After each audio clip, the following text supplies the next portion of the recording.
Bueno, entonces hoy vamos a terminar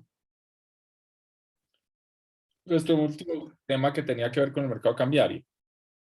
Entonces, pues en la última clase que hablamos de este tema, pues habíamos dicho que es un mercado muy líquido, el mercado, digamos, más dinámico, con mayor volumen de transacciones.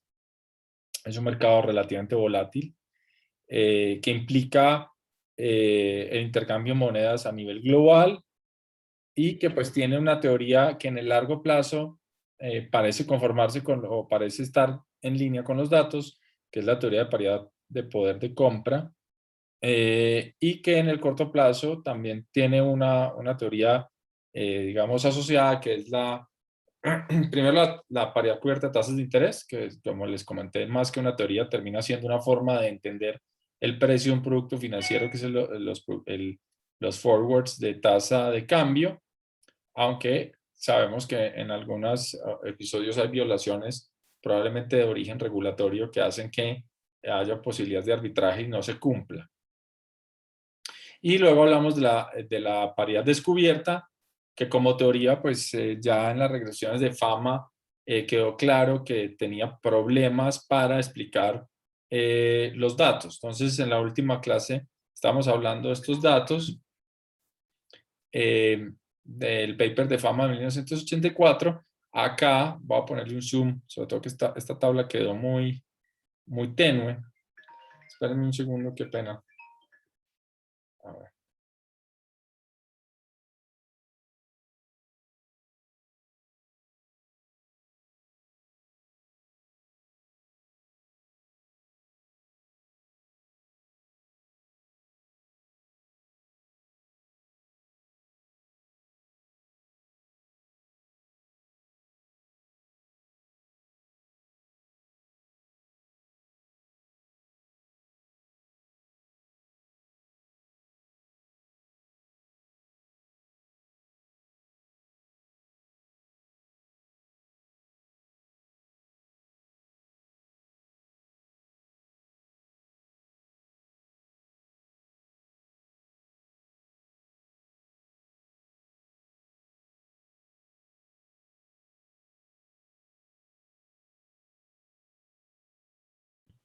Aló, qué pena con ustedes, pero eh, gajes del oficio. Entonces, esta es una regresión de un paper que es de Jurek, que luego se los mencionaré después, que lo que hace es hacer la misma regresión entre 1990 y 2007, porque el paper de Fama del 84 era pues un paper viejo, este es un paper más reciente.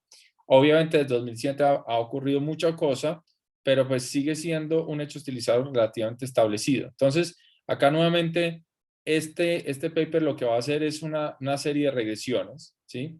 Donde el cambio en el tipo de cambio, que está denotado por la letra S, debería estar proporcional a el diferencial de tasas de interés ajustado por S. Es decir, fíjense que acá lo que tiene uno es el forward, el forward menos el spot, es decir, el forward spot premium de la tasa de cambio, y la hipótesis de un modelo consistente con la teoría descubierta de tasas de interés es que alfa 0 sería 0 y alfa 1 debería ser 1.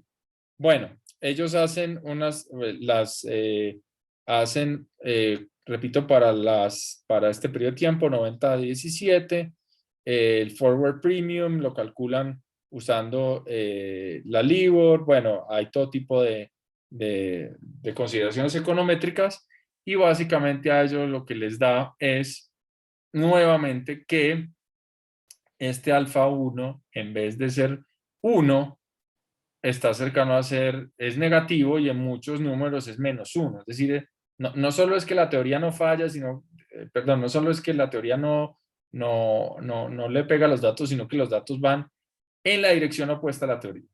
Es decir, países que tienen tasas de interés más altas, en vez de devaluarse, se aprecian, ¿sí? Esta es una muestra de países desarrollados, pero también esto se ha extendido a países en desarrollo, y obviamente en algunas ocasiones también en países en desarrollo vemos este fenómeno. Entonces, una de las cosas, y es interesante, yo por eso siempre dejo un poco este mercado para el final, es que acá el diferencial de tasas, ¿sí?, debería pronosticar, de acuerdo a la teoría, cambios en el precio del activo que recibe los dividendos. Pero lo que observamos es que el diferencial de tasas nuevamente pronostica los excesos de retorno en las monedas. Entonces acá hay una analogía muy fuerte entre lo que hemos visto en todos los mercados, y es, en general uno diría, yo con el diferencial de tasas lo que debería tener es cambios en los precios, y lo que me están diciendo de diferencial de tasas son excesos de retorno. Y excesos de retorno, de hecho, en contravía de lo que predice la teoría. Entonces, este exceso de retornos en monedas con mayores tasas de interés tiene una denominación en la literatura financiera que es el carry trade. Quizás a los que son más cercanos al mercado financiero lo hayan escuchado con ese nombre. Y carry trade significa que yo básicamente decido invertir en monedas que tengan tasas de interés más altas. Y ese carry es como ese diferencial que me gano por tasas de interés, pues yo lo estoy arbitrando o lo estoy, entre comillas, tradeando, como se dice coloquialmente. De hecho, el carry trade es una estrategia de inversión. Entonces, acá es interesante es porque cuando uno se pone a mirar los otros mercados, quizás el carry fue una estrategia que incluso precedió el hecho de que la literatura financiera lo analizara. Los traders en muchas latitudes siempre han hecho uso del diferencial de tasas, tratando de tomar ventaja de tasas de interés más altas en otros países. Esto no está actualizado, esto es nuevamente hasta el 2007, y está basado en ese paper de Jarek y de otros. Y lo que nos muestra es, si ustedes en 1990 hubieran puesto un portafolio, hubieran hecho una apuesta de $1 entre amigos, usando varias estrategias de inversión, ¿qué resultado tendrían a 2017? ¿Sí? Y fíjense ustedes que la línea negra es cuánto con $1 se hubiera generado mediante la estrategia de carry. Entonces voy a poner mi nota porque hay unas líneas que son bien delgaditas. Pues esta ya la ven ustedes. Fíjense que es un retorno bastante alto, aunque hacia el final de la muestra se tiende a corregir, ¿no? Entonces, pues es importante darse cuenta que la estrategia carry es bien riesgosa porque a veces tiene unas pérdidas muy grandes. Luego está la estrategia de si hubieran invertido en acciones apalancados, es decir, pedían el dólar prestado en la tasa libre de riesgo y se iban apostando en acciones. Esto es lo que hubieran logrado en acciones, ¿sí? No está mal, ¿sí? De hecho, pues es una rentabilidad como del 40% en esta década, con unas fluctuaciones muy importantes con estos ciclos, sobre todo con la desaceleración del comienzo de la burbuja.com, la burbuja de Internet. Luego está otros que es el small minus big, ¿sí? Fíjense si alguien apuesta en small minus big, ¿cuánto le hubiera dado en estos 17 años? Es una estrategia rentando acumulado 20%, pero con un buen periodo en contra de las acciones pequeñas, sobre todo cuando hubo la burbuja accionaria. El high minus low es el otro componente, el otro factor que vimos en acciones, rentando un 40%.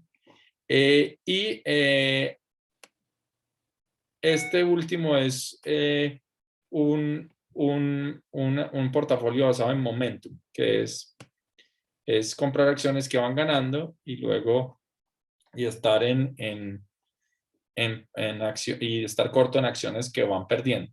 También una rentabilidad muy alta. Entonces, esto lo que nos está mostrando es que en últimas, la estrategia del carry trade en monedas del G10, es decir, acá no es que esté invirtiendo uno en el peso colombiano, ni, ¿sí?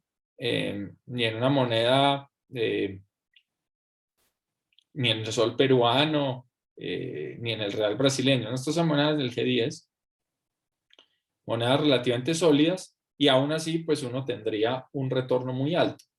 ¿Qué es lo que pasa con esta estrategia? Alguien me va a decir, profe, entonces que al final de la clase la recomendación es compremos más bien monedas y olvidémonos de acciones y renta fija, dele a la moneda. Los retornos del carry trade a veces tienden a tener unas caídas espectaculares. Y en la crisis del 2008, que no está acá, lo que pasó es que el dólar, ¿sí? A nivel global, a pesar de que la crisis emanó de Estados Unidos, porque la crisis del 2008 fue una crisis que arrancó con el sistema hipotecario en Estados Unidos, el dólar se apreció mucho y la mayoría de monedas se debilitaron de manera importante, de tal manera que esto se fue, pero estrepitosamente hacia abajo. De hecho, yo tenía en esta clase luego se los muestro, lo tenía acá, tenía un ETF por si alguien quería hacer el carry trade y ese ETF lo descontinuaron, porque la extorsión en el 2008 fue tan dura y la totalidad fue tan dura que pues ya esta empresa no lo tiene. Tendría que ponerme a averiguar y si alguien averigua un ETF de carry trade, pues me cuenta. Pero era una forma fácil de invertir en carry trade, porque obviamente uno como inversionista a pie, pues es muy difícil hacer una inversión en carry trade. Es decir, pedir prestado en una moneda, ir a invertir en otra moneda, etcétera. Pero bueno, esto muestra que es una estrategia de inversiones que en cualquier momento tiene un ajuste importante, pero también pues tiene unas valoraciones importantes. De hecho, acá está este paper, que es una muestra mensual, el carry del 90 hasta el 2007 y luego el 90 hasta el 2018.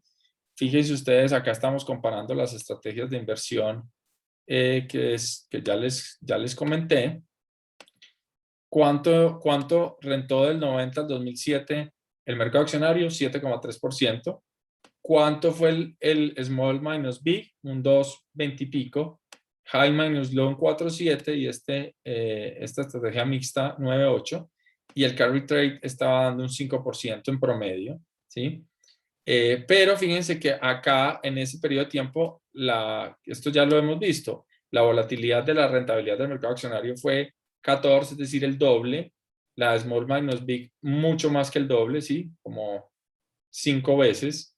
La del high minus low 2 veces. Esta también alta. La volatilidad del carry trade solo fue casi que de una vez. Es decir, que en una desviación estándar uno estaba rentando 10%, rentando 0, tiene un Sharpe ratio muy superior al de las otras estrategias de inversión, ¿sí? Comparando monedas con mercado accionario. Ya cuando uno mira, le mete, por ejemplo, el año 2008, el carry trade cayó, ya no estaba, no le daba un 4,7, sino 3,1, y pues se volvió una cosa más volátil, ya daba un ajuste en el Sharpe ratio. Y como les repito, la gente que estudia el carry trade y hace un sample o hace una muestra después de la crisis de Lehman Brothers de 2008, pues los retornos ahí estuvieron bastante malos, y pues eso ha hecho que pierda un poquito su auge, pero es una estrategia de inversión pues bastante común. Acá está, esto es los portafolios, en qué invierte uno y qué no. Acá está el diferencial de tasas de interés contra Estados Unidos. Entonces, fíjense que el carry trade implica no necesariamente que uno siempre esté pidiendo prestado en dólares, sino que, por ejemplo, contra Japón, la tasa de interés, el diferencial ha sido negativo. Entonces, pues muchas veces lo que hace esta estrategia de inversiones, o incluso, por ejemplo, contra el euro, es irse corto en esas monedas, estar largo en dólares y en monedas que tengan diferenciales positivos, como el dólar australiano o el dólar canadiense, pues en ese caso sí tomar incluso posiciones más positivas ahí. Acá está otra vez. Esto es una robustez de los retornos del carry, dependiendo de si se ajustan, si cada moneda tiene una participación constante, participación fija, etcétera, etcétera. Pero bueno. En este caso, algo que es interesante es que, pues, Fama escribió el paper en el 84 y no hizo el paper que él hubiera hecho o que hizo en acciones, que era tratar de mostrar cuál era la estructura de factores que estaban generando esta prima de riesgo. Y dejó, si se quieren, en una expresión folclórica, pues dejó la pelota picando. Y un profe mío, Ano Lustig, con dos personas que han trabajado mucho en este tema, Verdelán es más joven, hicieron el paper que hubiera sido el típico paper de Fama. Entonces, ¿qué hicieron? ¿Qué hubiera hecho Fama? Fama lo que hubiera hecho es construir portafolios. Bueno, ellos en este paper lo que hacen es construir los retornos de portafolios de monedas desde la perspectiva de un inversionista en Estados Unidos. Este paper tiene una cosa que es bastante cute, como dicen en inglés. No es, digamos, que realmente es algo que le agrega realismo, pero la mayoría de veces lo ignoramos. Eso no significa que no sea importante, pero pues es mucho más dispendioso hacer esto. Y es que van a generar el exceso de retorno de las monedas considerando el bid and ask spread de los precios. ¿Qué significa esto? Usualmente cuando uno como inversionista o no como inversionista, como investigador financiero, si yo les digo, bájenme la serie del dólar. ¿Cuánto costaba el dólar en Colombia esta semana? Ustedes van y bajan en un sistema y eso les da una serie de tiempo. Y la serie de tiempo lo que les va a dar es el precio de equilibrio, ¿sí? De las transacciones en promedio en algún momento. Pero es verdad que en ningún momento del tiempo alguien va a acceder realmente a ese precio. Porque, por ejemplo, si ustedes quieren comprar dólares y llaman a un banco y, digamos, pues los atiende una mesa de dinero, pues básicamente lo que van a hacer es, en su momento les van a dar el precio consistente con un mercado que está intermediado, que es el mercado cambiario. Y si ustedes pues van a comprar, ellos les van a dar la punta de venta y si van a vender les dan la punta de compra. Y obviamente un banco pues tiene un bid and ask spread, que es una forma que genera el mercado para generar los incentivos de intermediar ese mercado, ¿sí? Entonces, en este paper, ellos, digamos, creo que pues, no sé por qué lo hicieron, me imagino porque les pareció interesante o algún referí les dijo que lo hicieron, ni idea. No es el punto central del paper, pero refina el hecho de que van a construir los excesos de retorno con base en un inversionista que compra la moneda local, ¿sí? Y para comprar una moneda local, ellos lo que hacen es vender un forward con el precio bid y compran los dólares al precio ask, ¿sí? Que es equivalente a vender la moneda local. Entonces, tienen en cuenta el diferencial que hay en precios cuando hay un bid and ask spread. Obviamente no es que ellos pues llamen a ningún lado, sino que seguramente tenían la información de Reuters o DataStream separado, ¿sí? Uno lo puede acceder también a veces donde pues le dicen a uno, mire, estas eran las puntas de compra, estas eran las puntas de venta, etcétera, etcétera. Muy bien. Entonces, este paper es del 2011, frena en diciembre del 2019, tiene una muestra mensual, ellos agarran fin de mes, y va desde el noviembre del 83 hasta diciembre del 2009, es decir, es una muestra relativamente amplia. Y lo que van a hacer esta vez no van a hacer lo que intuitivamente haría uno. Intuitivamente uno, si yo les quiero mostrar que las monedas de países con tasas de interés altas no se devalúan, o por lo menos se aprecian o no se devalúan, pues uno haría la típica regresión que hizo Fama, o que les mostré en Jurek. Ellos lo que hacen es pensar como hace la gente de finanzas, y es construyamos portafolios. Construyamos portafolios organizados en el diferencial de tasas de interés. Y van a construir esos portafolios desde noviembre del 83 hasta diciembre de 2009 para 35 países. Claramente necesitan siempre un mercado forward, es lo mínimo que necesitan. Entonces, tienen incluso algunos países que tienen tasa de cambio fija, pero si tienen mercado forwards está bien, y tienen 15 países desarrollados. Es decir, es una muestra que son 20 en desarrollo, 20 emergentes y 20 desarrollados. Y lo que sí van a descartar, y es interesante, limpian la muestra de episodios donde falle la paridad cubierta de tasas de interés, ¿sí?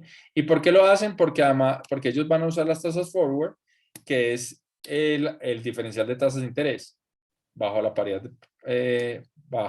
cubierta de tasas de interés. Cuando falla, pues obviamente tener las tasas forwards no les va a decir cuál es el diferencial de las tasas de interés. Entonces, pues los portafolios van a tender a mala asignación de cuál es el costo oportunidad de estar en una moneda y el beneficio. Muy bien. Entonces, van a ser 6 portafolios. Entonces, recuerden que, pues inicialmente, por ejemplo, cuando nosotros vimos los papers de Fama, habían también 6 portafolios, a veces son 5, a veces son 10. Pero ellos lo que van a hacer acá es tener 6 portafolios construidos con base en el diferencial de tasas. ¿Cómo se construye el diferencial de tasas de interés? El forward spot premium. Si yo tengo tasas forward, le quito la spot y ya con eso tengo el diferencial de tasas de interés. ¿Sí? Y también, pues, le hacen énfasis especial a un portafolio que va a ser el portafolio de fondeo, que es, entre otras, el primer portafolio. Es decir, de estos 6, hay uno que va a tener un diferencial de tasas negativo, y al sustraer el retorno de los otros 5 frente a ese, van a generar un exceso de retorno, ¿sí? Entonces, en uno es un portafolio que uno diría, bueno, yo compro estas monedas. En el otro es, además, yo voy a estar corto en esta moneda y me voy a hasta fondear con ese diferencial de tasas negativo. Entonces, pues, eso les da una similitud enorme a lo que son los papers de acciones, ¿no? Entonces, voy a ponerle zoom porque acá es difícil que ustedes lo vean, ¿sí? Entonces, acá están los portafolios del 1 al 6. Acá está un primer panel con todos los países y luego les muestro un panel con países solo desarrollados. Recuerden que son 35 países y luego pues hay una muestra solo para países desarrollados. Entonces empecemos a ver qué pasa con esos portafolios. Entonces, primer portafolio les da fíjense que esto es cuánto está cambiando el tipo de cambio. Acá está con base en un inversionista en Estados Unidos, y la pregunta es cuánto al invertir en monedas de otros países obtiene el inversionista de retorno. Entonces, esto significa que cuando uno invierte en el portafolio 6, en promedio, las monedas de este portafolio 6 al año se devalúan 2,8 puntos porcentuales. Es decir, el portafolio 6 es un portafolio donde yo estoy invirtiendo en monedas que tienen tasas de interés altas y en promedio esa moneda se evalúa 2 puntos.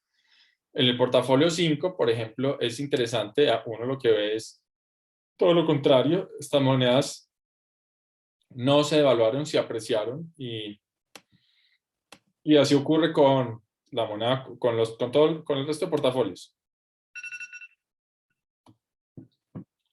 Esperen un segundo, qué pena. Yo pongo esto. Eh, entonces,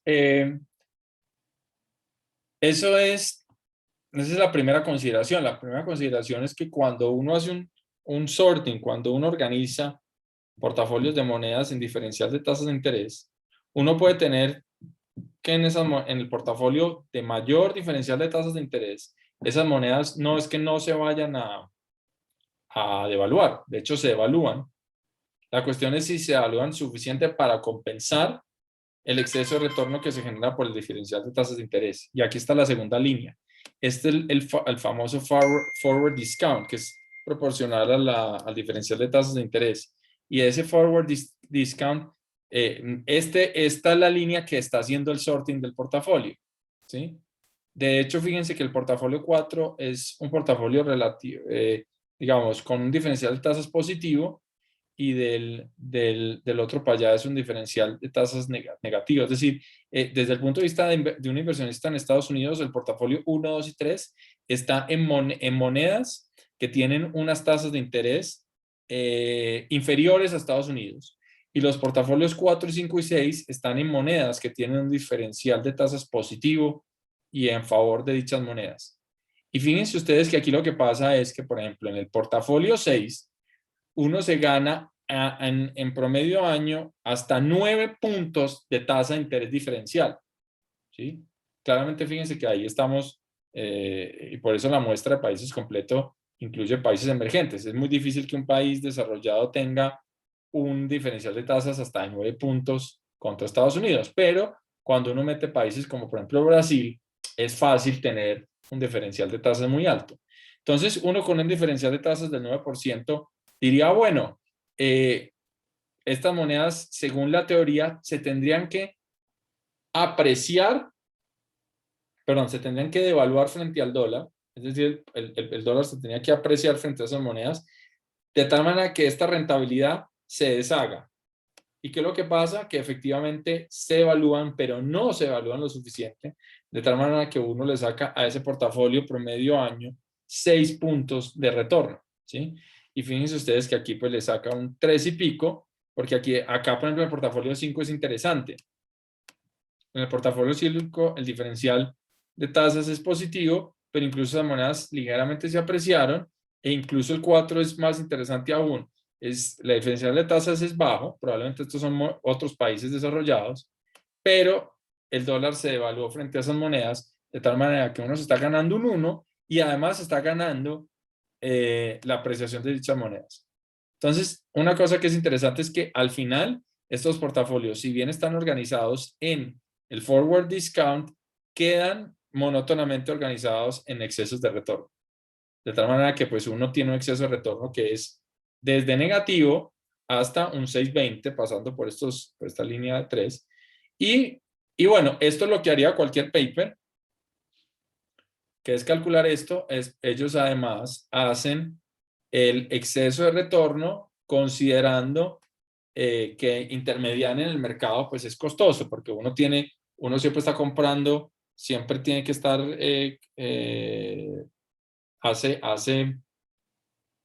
hace la punta, digamos, que le corresponde a la operación, y por ese diferencial del bid-ask spread, pues fíjense que esto ya empieza a ser, esto es menos rentable, ¿sí?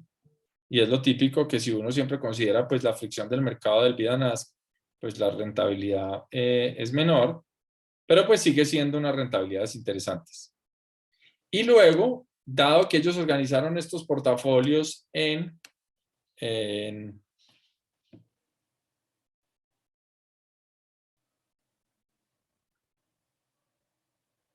segundo. Dado que organizaron los portafolios en este exceso de retorno, pues van a considerar qué pasa en la estrategia donde uno está largo en estos portafolios y está corto en el primer portafolio. ¿Sí?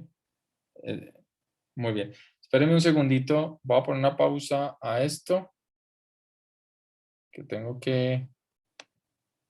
Espérenme. Seguimos. Entonces, como les decía, acá lo que ocurre es que cuando consideramos el bid-and-ask spread, los retornos, el exceso de retorno pues se reduce, él habla de un net excess return, pero si uno apalanca esos portafolios en el portafolio con menor rendimiento, pues fíjense ustedes ya los portafolios, la rentabilidad que tienen, incluso con exceso de retorno de más o menos 5% al año, según lo que acá me quedé corto. Listo. Entonces, en últimas, un portafolio que ellos van a llamar high minus low va a generar retornos de hasta al 5% con un Sharpe ratio similar al de las acciones, que es un retorno bastante interesante. Cuando mira uno solo los países desarrollados, pues ahí los portafolios empiezan a tener unos forward discount más bajos. Fíjense que aquí no hay ningún país que tenga un diferencial de tasas de interés tan alto como 9%. De hecho, en el portafolio, en el sorting del portafolio 5, uno alcanza a tener un diferencial del 4%, pero no obstante, pues lo que va ganando es que va generando una rentabilidad por el hecho que estas monedas, en vez de devaluarse, se aprecian, de tal manera que al final, incluso con países desarrollados, que es una muestra más pequeña, pues termina generando excesos de retorno positivos que si uno la escala, pues en un portafolio high minus low le da retornos de hasta 4%. Muy bien. Ellos lo que van a hacer en este paper es mostrar que estos excesos de retorno tienen una estructura factorial, es decir, que cuando uno analiza cómo se mueven estos portafolios, en general uno con 2 factores logra generar todos los portafolios. Entonces ellos lo que hacen, y esto es un poco como aprendiendo de la literatura de renta fija, que ya hemos visto que pues si uno cogía los distintos yields y le aplicaba una estructura con pocos factores, generaba toda la curva de rendimientos. Aquí piensen que estamos hablando de también como una estructura de curva de rendimientos, pero de monedas. Y pues básicamente lo que está haciendo es que uno, si tiene obviamente un número máximo de portafolios de 6 componentes principales, uno con esos componentes principales pues logra generar la mayoría de la dispersión y de la volatilidad. De hecho, con dos componentes principales, tiene uno el 71% más el 11%, esto es 72%. Esto es como el 83% de la dispersión, de la volatilidad de los portafolios de monedas, se logra explicar con 2 factores. Entonces, hay un componente común en todos estos retornos en cómo se están moviendo estas monedas. Entonces, pues acá esa estructura se mantiene.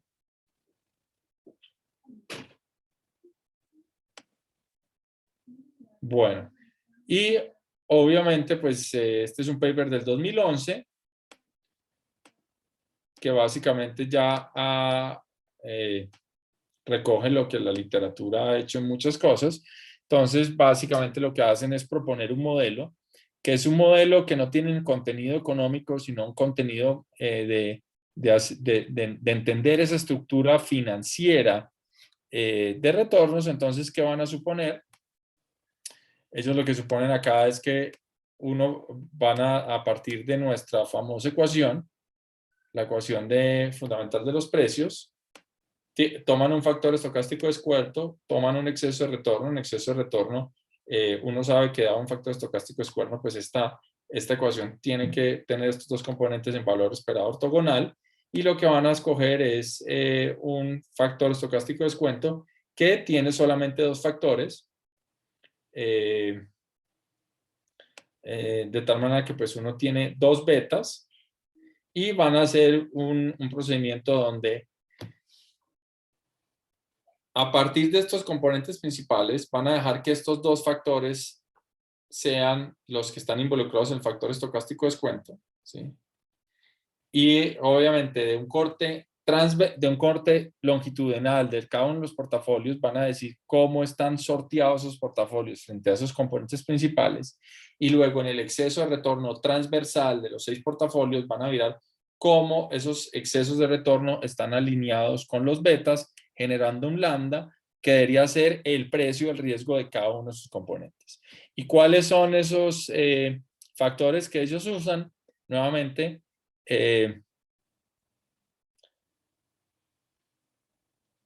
van a usar el retorno promedio y el high minus low, la diferencia de retorno entre el último contra el primer portafolio. Entonces, acá esto es muy en la misma estructura de fama, de los portafolios fama French. Y es decir, mire, yo tengo unos activos que generan más riesgo, voy a generar un factor de precio riesgo que esté organizado con base en las características de esos activos. En este caso va a ser el retorno promedio diferencial de tasas, y pues voy a generar esa misma estructura de excesos de retorno para aplicarle este modelo sencillo del factor estocástico. Entonces, primero, pues uno tiene unas regresiones de tiempo, es decir, un componente temporal. Estos son series de tiempo. Tenemos 6 portafolios. Y fíjense ustedes que cuando uno coge cualquiera de esos portafolios y los explica con 2 factores, que es el de Hyman-Eus Law y el riesgo promedio, pues obviamente el R cuadrado es muy alto, ¿sí? De tal suerte que pues está uno generando una estructura de factores que es altamente explicativa de lo que quiero hacer. Y luego en las regresiones del corte transversal, uno puede mirar en principio cuál es la exposición o cuál es el precio del riesgo de este mercado frente a este factor Hyman-Eus Law y este factor de retorno promedio. Y fíjense ustedes que lo que les da es que pues en esta descomposición buena parte de la prima de riesgo de monedas estaría dado por ese componente, digamos, por un único componente que es el componente de Hyman-Eus Law. Es decir, que en principio habría un único factor de riesgo que está explicando casi todos los retornos de las monedas. Y pues esto básicamente lo que sugiere, y este paper lo que sugiere es eso, es que debe haber una especie de choques comunes, y esos choques comunes generan una heterogeneidad en la exposición de las diferentes monedas, ¿sí? Y que esa exposición heterogénea de las diferentes monedas son lo que en últimas generan una exposición o una prima de riesgo que está relacionado con el retorno que se obtiene en dichas monedas. En otras palabras, acá lo digo en este bullet point. Estos factores obviamente no tienen una interpretación estructural, porque ellos básicamente lo que hicieron fue dándose cuenta que había 2 componentes principales de los portafolios, pues ellos crearon dos componentes únicos basado en el Hyman-Eus Law y en el retorno promedio. Entonces, pues eso no tiene ninguna interpretación económica, y por eso es muy de este paper, es muy macro financiero y sobre todo muy financiero, en el sentido de que no tienen contenido económico, pero ellos lo que tratan de impulsar es que si uno tiene, por ejemplo, un modelo con choques a la volatilidad global, ¿sí? Los países están correlacionados, pues los países que estén más expuestos a estos choques deberían pagar una prima de riesgo mayor. Y esa es un poco como la idea final que tratan de vender ellos, y es que hay una estructura global de riesgo que puede estar relacionado con algún choque común, ¿sí? Que genera que todas las monedas se muevan. Las monedas que más se mueven y que más están expuestas a ese choque común van a ser monedas que son más riesgosas y que en últimas van a generar excesos de retorno más altos. Bueno, esto obviamente ha sido este es un paper pues fundamental en esta literatura, porque trata de mostrar que con una estructura de unos factores uno podría organizar la prima de riesgo de las monedas, lo cual pues un poco pone en el centro de la discusión es Entonces, ¿cuál es ese choque común? Es un choque de volatilidad global y dónde viene y cómo participa. Entonces, esta literatura estaba muy activa en los últimos años, ¿sí? De hecho, pues es uno de los, yo les comentaba en la clase anterior, es difícil mantenerse a veces en la frontera porque pues ha habido una explosión en la cantidad de papers. Acá si a alguien le interesa, y ahorita les muestro la página del hombre, está Verdelán, que es el autor de este paper, era uno de los coautores jóvenes en ese momento, hoy ya no es tan joven, pero pues es un tipo relativamente joven y que ha generado una cantidad de papers en esta literatura. Y pues sigue siendo un debate muy interesante y es que explica estos excesos de retorno, ¿sí? Entonces, y aquí ustedes pueden volver un poco como a toda la literatura que aprendimos de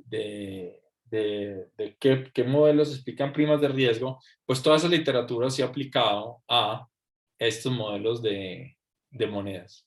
Entonces el primero, o digamos, es interesante porque este tenía una denominación vieja y ahora apareció reencauchado con esta literatura nueva. La primera explicación se llamaba el peso problem. Incluso así es, peso problem. ¿Y por qué peso problem? Porque en general, pues desde Estados Unidos siempre cuando piensan en monedas que estallan, piensan en monedas de América Latina, en particular el peso mexicano. ¿Cómo se acuerdan? No sé.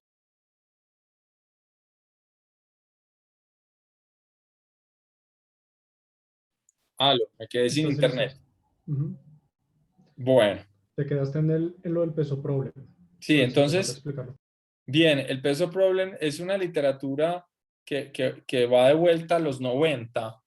E incluso es más viejo y es porque pues varias veces ha ocurrido que, por ejemplo, gente en Estados Unidos que invierte en México se levanta y se da cuenta que el peso mexicano tuvo un estallido y vale 50% menos, como bueno, 50 o 30 o 20, como ocurrió con la crisis del tequila. Entonces, ¿cuál es la idea de peso problem? Es decir, bueno, ¿por qué está el carry trade? Hombre, el carry trade está ahí porque usted está invertido en una moneda que en promedio no se evalúa hasta que se evalúa y se totea, ¿sí? Entonces, alguien dirá, claro, usted puede estar invertido en, por ejemplo, pues la tasa en Estados Unidos de corto plazo está muy baja, puede estar del orden de, no sé, digamos que en un time deposit de 3 meses esté en 0.7 o 0.5.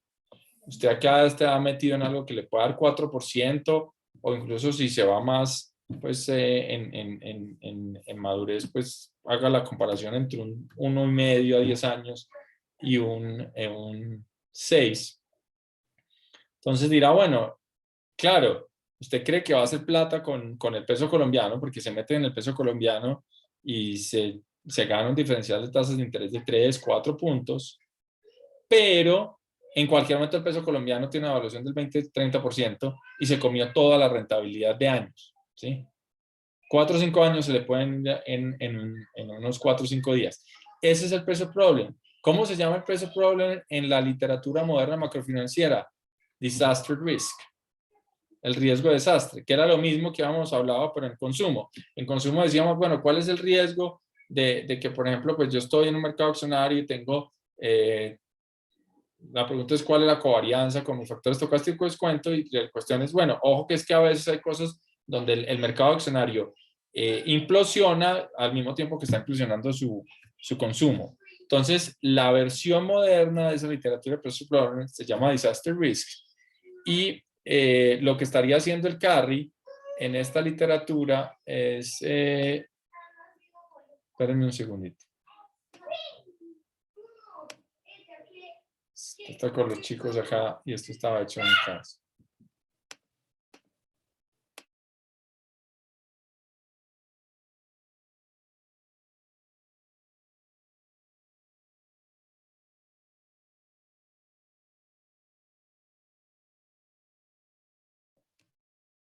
Muy bien, entonces, en este caso, ¿qué es el carry trade? El carry trade en esta literatura es la compensación por una eventual devaluación larga, ¿sí? O un riesgo de desastre. Y la cuestión es que este riesgo de desastre pues, puede afectar a los países con mayores tasas de interés. Entonces, el paper seminal en Peso Problem, si a alguien le gusta esta literatura, es el paper de Burnside, tratando de mostrar que efectivamente pues está ese problema. Los papers de Disaster Risk son varios.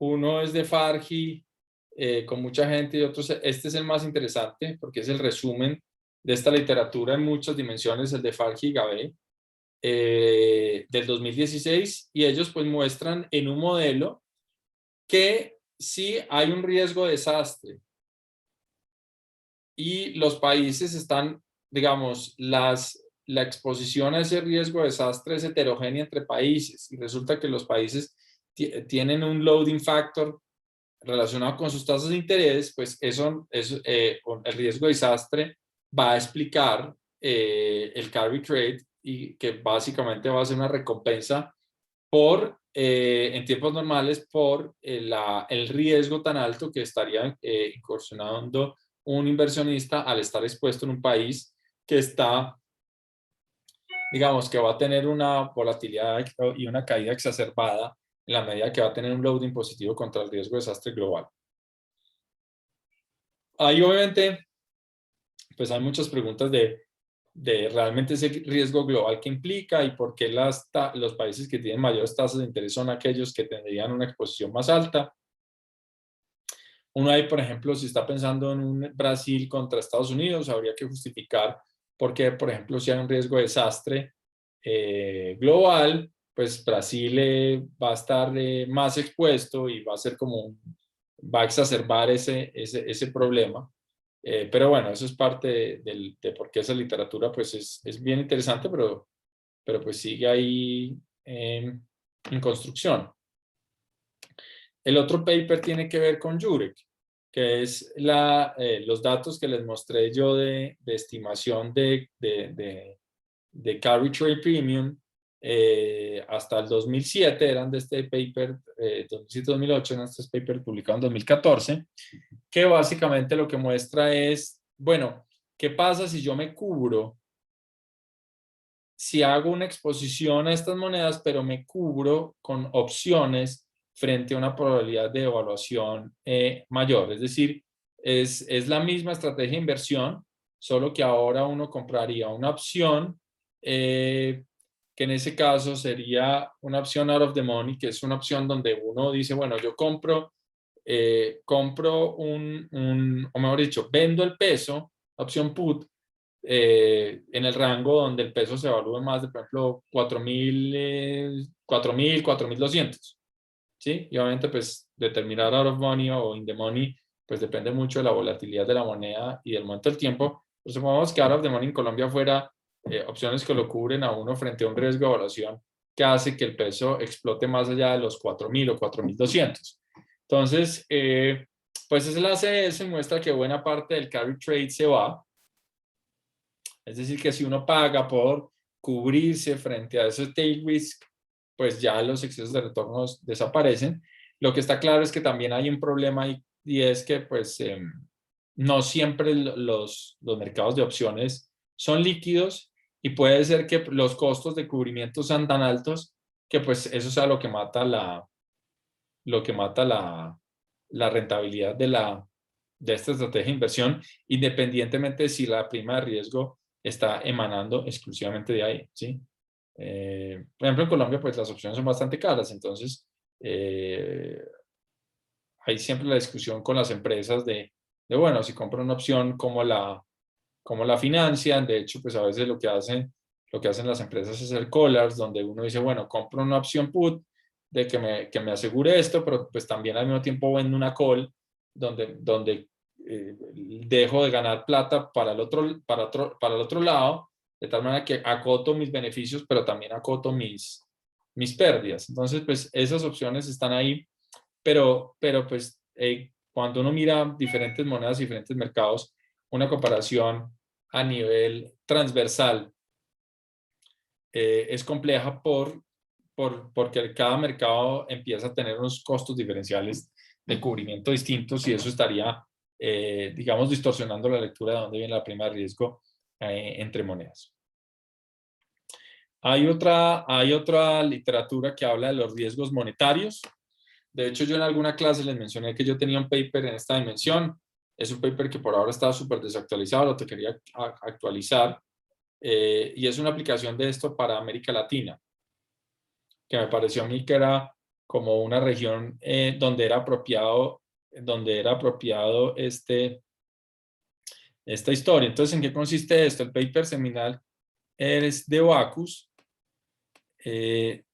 Backus finalmente es un paper que se publicó, es un paper que tiene mucha controversia. David Backus era uno de los economistas más importantes en el área macrofinanciera, pero desafortunadamente se murió hace poco, se murió hace como 2 o 3 años y fue una pérdida pues dura y obviamente eso afectó este paper y esta literatura porque él era uno de los grandes, digamos, como proponentes y conocedores de esto. Entonces, acá la idea es que el carry trade es una compensación a un riesgo monetario que viene o se origina por el hecho de que hay monedas donde hay un riesgo inflacionario alto, al mismo tiempo que hay un choque, digamos, real. Entonces, este paper es el paper que muestra pues todos los modelos y propone el factor estocástico de descuento, etcétera, etcétera. La extensión que le hicimos nosotros fue como una aplicación a América Latina. Y para que ustedes tengan la intuición, la historia que queríamos vender en América Latina es una historia que pasa por el hecho de que las autoridades monetarias en América Latina son heterogéneas. Hay un arreglo donde hay unas autoridades más ortodoxas y otras que son más heterodoxas. Y en un modelito donde uno tiene un choque, ¿sí?, que es relativamente correlacionado entre países, es decir, por ejemplo, caen las materias primas, se enfría el crecimiento, etcétera, etcétera, va a haber países que tienden a inflar más la economía que otros y por tanto esas monedas tienen un riesgo mayor porque son monedas en las cuales uno está invirtiendo en países con una inflación que va a ser contracíclica y alta, ¿sí? En el momento que pues hay un choque global, ¿no? Porque en general en esta literatura es muy difícil tener carry trade si no hay un choque que afecte a todas las monedas. Si uno tiene choques, por ejemplo, idiosincráticos a países, no debería tener exceso de retorno porque entonces todas las monedas se vuelven un hedge, ¿sí? Por ejemplo, si Estados Unidos y Colombia tuvieran choques que no estuvieran correlacionados, por ejemplo, para un inversionista en Estados Unidos sería fantástico invertir en Colombia porque en el momento que Estados Unidos se jode, pues Colombia está bien, ¿sí?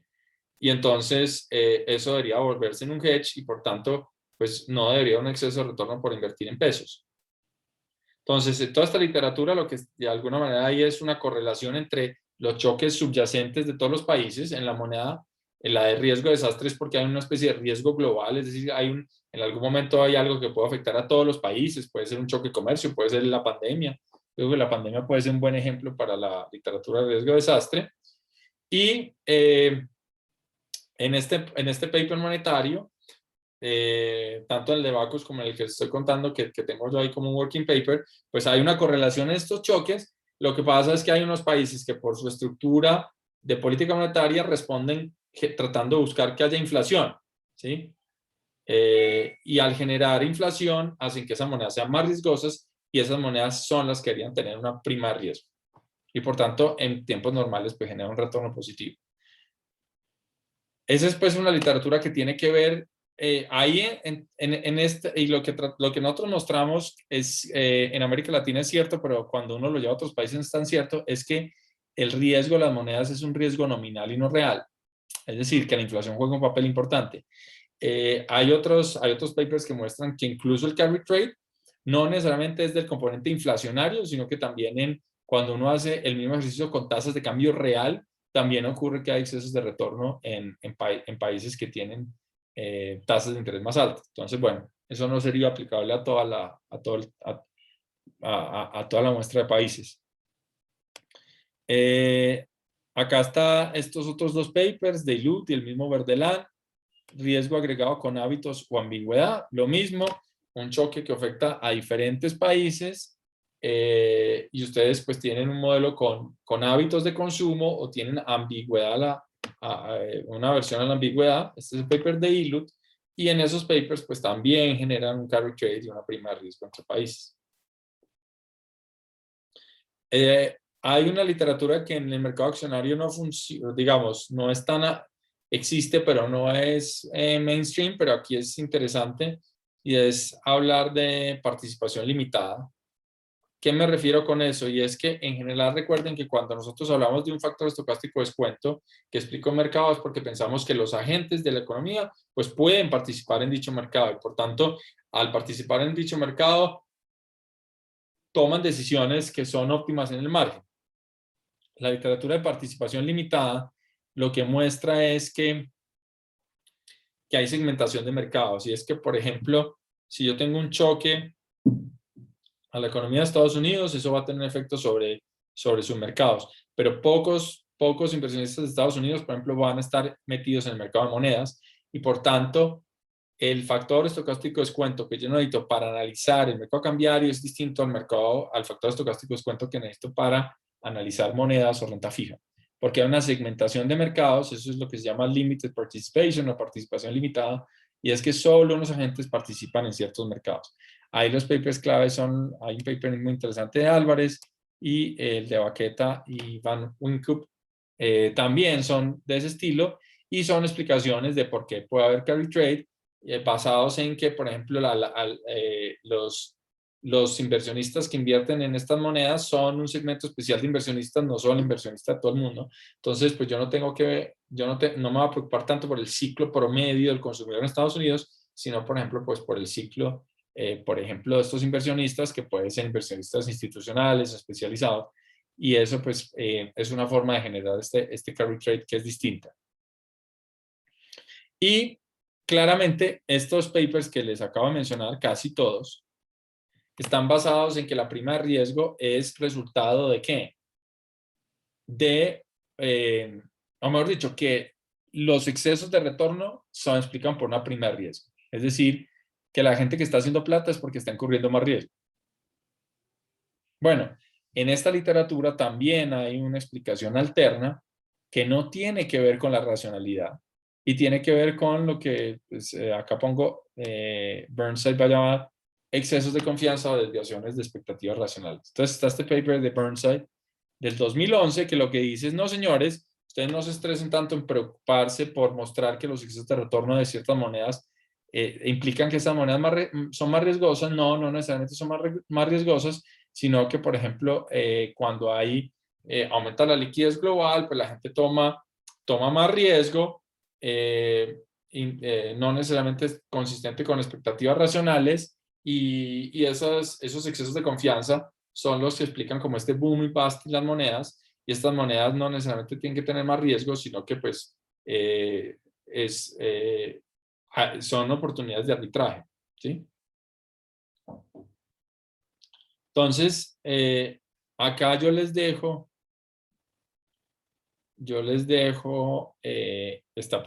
no, ya están. Está toda esta literatura, ¿sí? Time Varying Risk, Interest and Exchange Rates, este es el modelo de Atkinson, de Baqueta, de Backus, de Burnside. Les dejé, está el paper de Cardoso que muestra la caracterización de las desviaciones a la paridad cubierta de tasas de interés en Colombia. Está el paper de Duque, es la versión internacional. De esto se sigue trabajando mucho. Están los papers de Fama, el paper de Ilud, que es Ambiguity Aversion, ¿sí? Implications for the Uncovered Interest Rate Parity Puzzle. Ilud fue un tipo que se especializó en este tema de aversión a la ambigüedad y hizo esta intermediación entre la literatura más teórica de aversión a la ambigüedad que usa la gente en teoría de la decisión y lo aplicó pues a estos mercados financieros. Eso se usa mucho en la academia, ¿no? Es lo que llamamos arbitraje. Se aprende un instrumento, una cosita en un lado y la aplica en otro lado. Entonces, Ilud pues tiene el paper de de Elud con Schneider, que era aversión a la ambigüedad y ciclos económicos, mostrando como la prima de riesgo en Estados Unidos se podría reconciliar con la volatilidad del consumo observado y más, pero agregándole este componente de aversión a la ambigüedad, es decir, que no necesariamente el consumo es la variable clave, sino que las expectativas son lo que puede estar moviendo la prima de riesgo en el mercado de accionarios. Y aquí pues tiene este paper que está bien publicado, que es con la aplicación de el mismo aparato, pero para el tema internacional. Está el Jurek, que es Crash Neutral Currency Trades, y está el paper de Verdeland. A alguien que le guste la literatura, y espérense, yo les comparto esto un segundo.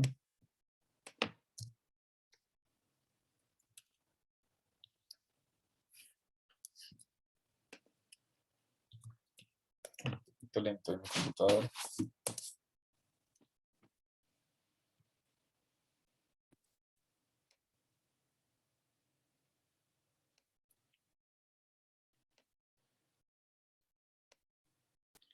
Al que le guste esta literatura, aquí está Adrián Verdeland, está en el MIT, ya es profesor asociado, o sea, no le ha ido mal, a punta de monedas.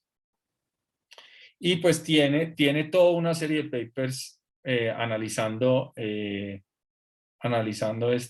tema. Entonces, fíjense ustedes, aquí está el paper. Un segundo que yo no puedo ver esto, un segundo acá. Acá está este es un paper preliminar del 2007 que se parece mucho al paper que yo les mostré del 2001, que es este, que es The Cross Section of Foreign Currency Risk Premium and US Consumption Growth Risk. Perdón, el que yo les mostré es este. Common Risk Factors in Currency Markets, que es que ellos me dicen, miren, acá hay una especie de slope factor, que es como básicamente el slope es mostrar que hay un componente que es high minus low y que hay unos betas y que por eso las monedas tienen un load y no se cargan, no es con este riesgo, y lo que muestran es que este slope factor acá accounts for most of the cross-sectional variation in average excess returns. Entonces, bueno, es mostrando que hay un common risk factor, es decir, hay un único factor. Ellos tenían esta versión preliminar que es the cross-section of foreign currency risk premium and US consumption growth risk, que lo que muestran, este es como acompaña mucho a ese otro paper y es mostrando que ese common risk factor o ese riesgo común puede venir de el riesgo de consumo en Estados Unidos. Entonces, como que hay un inversionista en Estados Unidos tiene choques a su consumo y resulta que cuando hay un choque a su consumo, Estados Unidos se deprime, la economía global se deprime, las monedas se evalúan y hay monedas que se evalúan más que otras, esas monedas se cargan de riesgo frente al inversionista de Estados Unidos, porque son monedas cuya covarianza pues es muy alta frente al consumo de Estados Unidos y eso es lo que genera la prima de riesgo. Pero bueno, fíjense que acá tienen muchos papers de este tema, de average forward discount, Acá lo que hacen es mostrar que la producción industrial en Estados Unidos tiene poder de predicción frente a ese exceso de retorno esperado a las monedas. Es decir, como que Estados Unidos fuera el epicentro donde cuando hay choques, esos choques se trasladan a otras latitudes, afectan las monedas y eso pues genera una estructura de riesgos y de retornos consistentes con los datos. Y este no se los alcancé a mostrar, pero es un paper muy chévere que es The Term Structure of Currency Carry Risk Premium. Perdón ahí por el inglés machacado. Básicamente este paper lo que cuenta es que, un segundo vuelvo acá.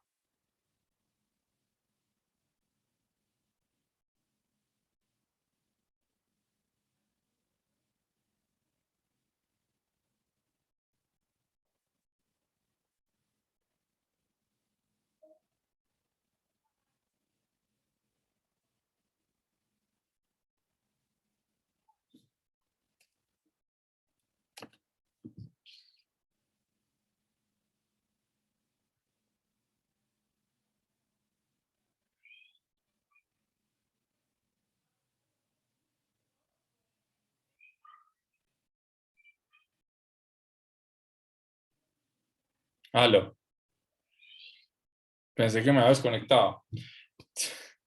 No veía esta pantalla.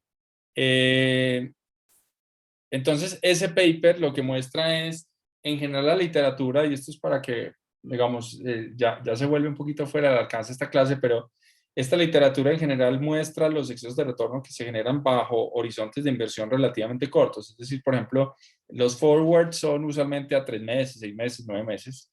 Obviamente uno puede hacer forwards de más largo plazo, 12 meses, 15 meses, pero en general esta literatura está en estos nodos de 3 o 9 meses, ¿sí? Lo cual implica que está hablando de diferenciales de tasas de interés relativamente madurez baja, ¿sí? Por ejemplo, títulos de corto plazo. Uno lo que puede hacer son analizar las estrategias de carry premium tomando toda la curva de rendimientos. Entonces uno coge la curva de rendimientos de Estados Unidos y coge la curva de rendimientos, por ejemplo, de Colombia en pesos. Y uno dice, bueno, ¿cuál es el carry premium o el carry trade que yo genero cuando invierto en el nodo de 3 meses, que es el nodo de corto plazo, en el de 6, en el de 6, en el de 10 años? Y una cosa que es interesante es que ellos muestran que el exceso de retorno que uno agarra en el corto plazo se va desvaneciendo en el largo plazo, ¿sí? Entonces, eso pues hay que digerirlo y creo que la literatura todavía no tiene un buen modelo para digerirlo, porque básicamente estaría hablando de que hay unos movimientos del tipo de cambio o más o menos lo que implicaría es que las monedas sí se mueven de acuerdo al diferencial de tasas de interés, pero no de corto plazo, sino de largo plazo. Entonces, de tal suerte que, por ejemplo, pues no sé, está el peso colombiano contra el dólar. Ya hoy en día tenemos una moneda, una diferencial de tasas positivo en el corto plazo. No necesariamente el peso se va a devaluar, pero si el diferencial de tasas de largo plazo es suficientemente alto, en algún momento el peso sí se va a devaluar y lo que yo gane en el corto plazo ya lo empiezo a perder en el largo plazo por la devaluación de la moneda. Entonces, pues eso es bien interesante porque es como la combinación en simultánea de los dos mercados, que es cómo se mueven las monedas y cómo se mueve la estructura de tasas de interés. Entonces, pues yo creo que ahí es algo que todavía pues falta para tener como un framework unificado, pero pues seguramente pues es lo que la literatura va a seguir tratando. Muy bien. ¿Preguntas al respecto?